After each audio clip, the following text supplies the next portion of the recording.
At heto na po, ang hindi nyo masyadong inaabangan na pagbiyahe ni Daniela Mondragon papunta... Ano ba yan? Makagugit naman itong mga taong ito. Alam na nagsushoot ng intro ko eh.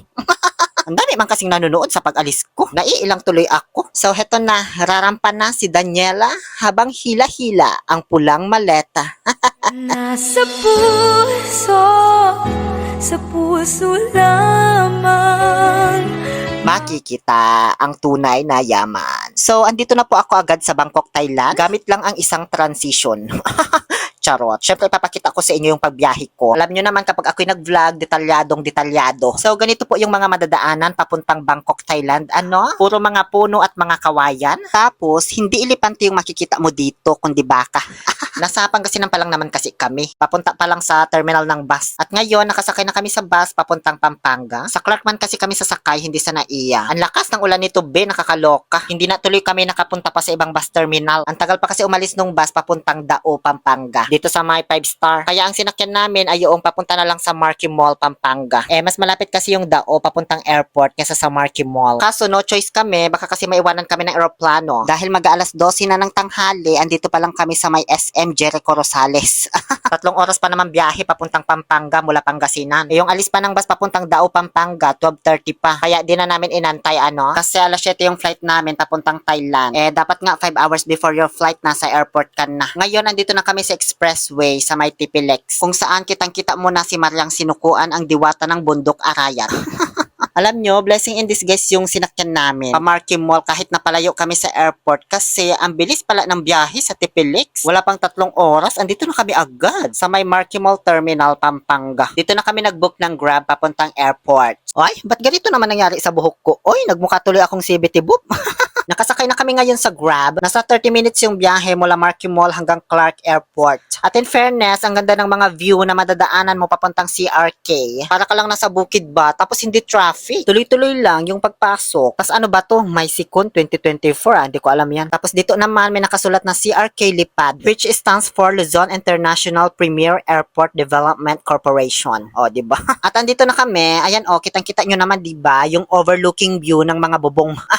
Umabot sa 400 plus yung pamasahe mula Marquee Mall papuntang Clark. Cap on cap, Sir Grab Driver na naghatid sa amin. Muntikan ko lang ang sawadikahin yung Grab Driver. Nakalimutan ko, wala pa pala kami sa Thailand. Mikeni muna pala dito.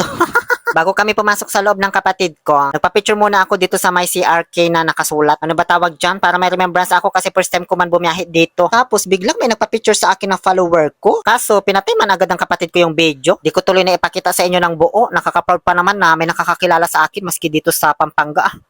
Siya pa naman yata ko naunahang nagpa-picture sa akin magmula nung dumating ako dito sa Pilipinas ba. Mag-aalas 4 na ng hapon kami dumating dito sa airport. Pero hindi pa bukas yung counter ng Cebu Pacific Flight 5J943 para mag-check-in. Hindi pala maaga dito. Sa ibang airport kasi 3 hours before your flight bukas na yung mga counter eh. Dito sa Clark 2 hours before bago sila magbukas. Hindi man kasi ganun karami pasahero dito. Tapos hindi crowded. Kaya heto, nagpapalit muna ako ng key fee dito sa my currency exchange. Hindi ko man kasi afford magpapalit doon sa Thailand. Kaya dito na lang. Charot. Nagpapalit ako ng peso to baht. Sakto, nakapag-loan man ako sa SSS. Tapos naisanla ko din yung gold na napanalunan ko sa pa-ending sa Saudi. Ayan, kaya nagkapera ako. Mangungutang na lang ako pagbalik. Gano'n naman talaga. Kahit mabuon ka sa utang, ang importante makapag-out of the country ka. Para may maipost sa Facebook.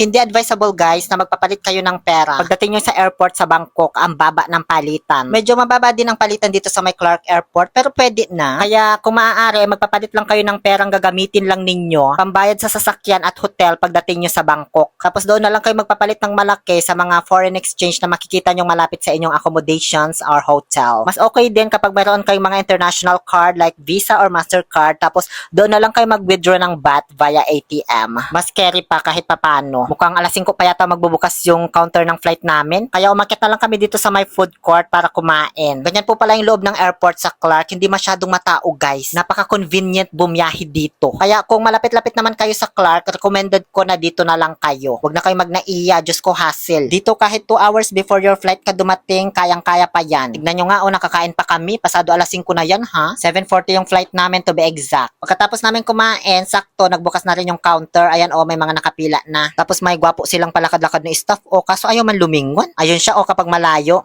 Halos puro turista din yung mga kasabayan namin. After namin mag-check-in ng luggage, bago ibigay yung boarding pass, pinagbayad muna kami ng travel tax. Para lang ito sa mga turista ha, hindi sa mga OFW. 1,620 per head. Eh dahil sa dalawa kami, higit 3,000 binayaran ko. Diyos ko, buti na lang talaga na insanla ko yung gold ko.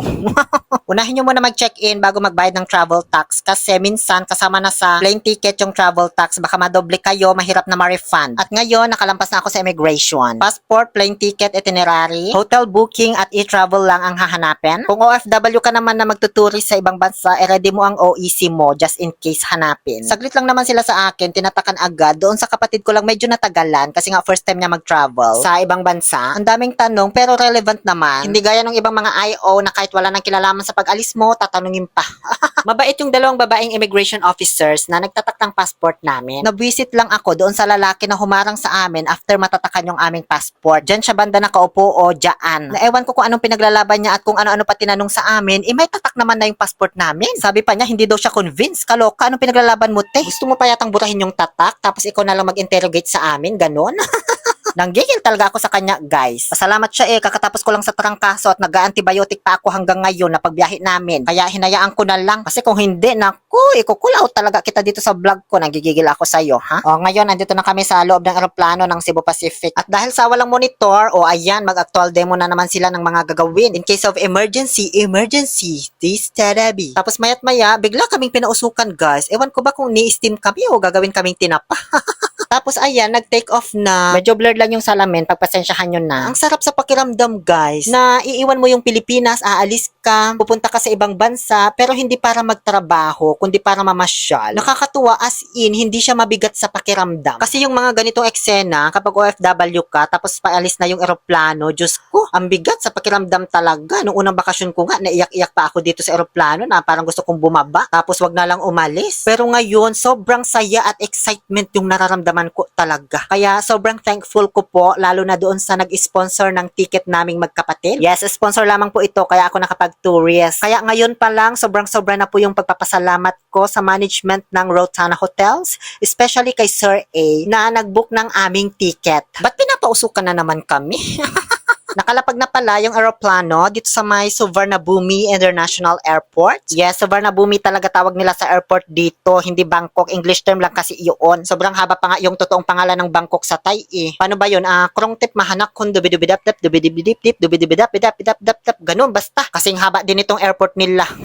Saglit na saglit lang palang immigration nila dito, B, wala nang tanong-tanong. Tuturo lang nila yung kamay mo para sa fingerprint. Tapos papunta pa lang kami doon sa kuhanan ng luggage. Ang layo pa namin, kitang-kita ko na agad yung pulang maleta ko, ang bilis, as in. Dito na rin pala ako bumili ng SIM card, di ko na napabidyohan sa kapatid ko kasi yung cellphone ko, binigay ko doon sa nag-a-assist. Sila na rin kasi nagsalpak sa phone ko. Binili ko ay 299 baht, 15 gigabytes, good for 7 days. 5 days lang naman kami dito, kaya pwede na ito, Munti ka na rin pala ako magpapalit ng pera dito, kaso ang baba, Diyos ko. Yung 19k pesos ko, umabot ng 10,000 baht sa Pilipinas. Dito naman, yung 10,000 pesos ko, umabot lang ng 4,600 baht, kaya hindi ko tinuloy. May binook na magsusundo sa amin dito sa airport. Hinanap lang namin yung logo nila. Ayan tapos ito din yung lalaking nag-a-assist. Ang gwapo niya, Diyos. Tinawagan niya na yung driver para sunduin kami. Pinicturan yung mukha namin ng kapatid ko tapos sinendoon sa driver para yung driver na yung maghanap sa amin habang nag-aantay. 4,200 baht yung bayad namin dito sa sasakyan pero kasama na yung trip to Pattaya namin. Back and forth na yun. Sa day 4 pa naman yun ng aming pamamalagi dito sa Bangkok. Kaya abangan nyo na lang. Nakakatuwa mag-video habang binabaybay namin itong Bangkok papunta sa aming hotel kasi ang dami nilang mga pailaw sa kalsada.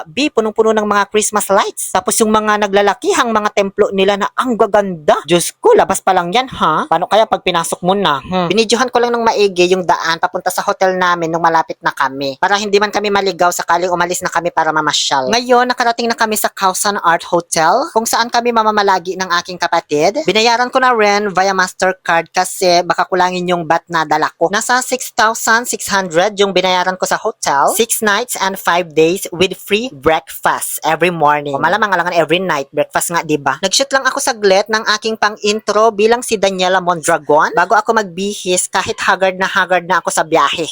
Mayat maya ay bumaba kami ng kapatid ko, lumabas at nag-ikot-ikot kasi di pa kami nagdi-dinner. Mag-aalas 12 na ng hating gabi, Diyos ko. Mabuti nga kumain kami doon sa airport bago mag-check-in. Kasi may bayad pala yung pagkain sa aeroplano ng Cebu Pacific. Ngayon ko lang alam, uy. First time ko man kasi mag Cebu Pacific. Naghanap kami ng 7-Eleven kasi ang dami naming nadaanan kanina. Dito sa may hotel namin, dalawa ang 7-Eleven na magkalapit. Diyos ko. Pagpasok, di man namin alam bibilin namin kasi puro tayong nakasulat.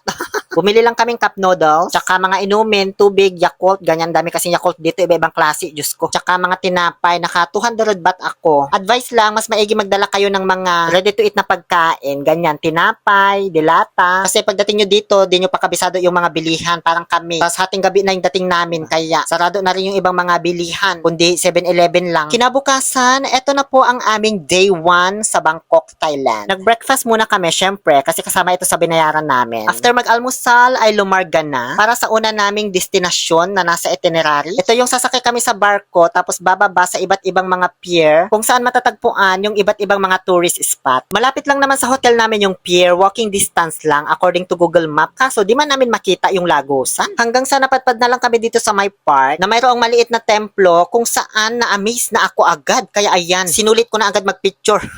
Di ko man alam ang dami pa palang mas magaganda dito. Isa itong park sa may tabing dagat na parang Corniche din sa Saudi, ganun. Parang ilog lang pala ito na malawak kasi may daungan naman papunta sa kabila. Tapos ayun siguro yung mga barko na sasakyan namin, kaso di ko man alam yung daungan. Nag-ikot-ikot pa kami at may nakita kaming isang kulay puti na establishmento pero hindi naman siya templo. May mga kanyon siya sa gilid kaya naging inosente na naman ako. Kaya ayan, nagpa-video na naman ako. Yun pala, ang dami palang ganyan na itinayo dito sa Thailand. Common na pala. Prasumin Fort pala ang tawag dyan, nakalagay sa Google Map. Itong park naman na pinapasyalan namin ay tinatawag na Santichai Prakan Park. O, diba? Di nyo rin maintindihan. So, kailangan ko papabanggitin yung mga pangalan ng tourist spot dito. Paglabas namin sa park, nagtanong na kami kung saan yung pier. Ayun lang pala, doon sa may arrow na kulay blue. Diyos ko, hindi masyadong halata. Nakailang daan na kami dyan. Ang liit pala nung lagusan. Papasok.